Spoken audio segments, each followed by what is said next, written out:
بڑی توجہ طلب بات،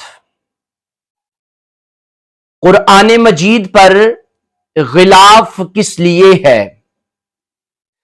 تاکہ پتہ چلے کہ یہ عام کتاب نہیں بلکہ اللہ رب العزت کی فضیلت والی کتاب ہے۔ خانہ کعبہ پر غلاف کس لیے؟ تاکہ پتہ چلے کہ یہ عام گھر نہیں ہے بلکہ رب کائنات کا خاص گھر ہے۔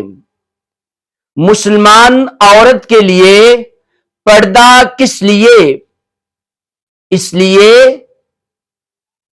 تاکہ پتہ چلے کہ یہ عام عورت نہیں بلکہ مسلمان عورت ہے، اور مسلمان مرد اپنی نظریں جھکا کر چلے کیونکہ پتہ چلے یہ عام مرد نہیں بلکہ محمد مصطفیٰ صلی اللہ علیہ وآلہ وسلم کا امتی ہے۔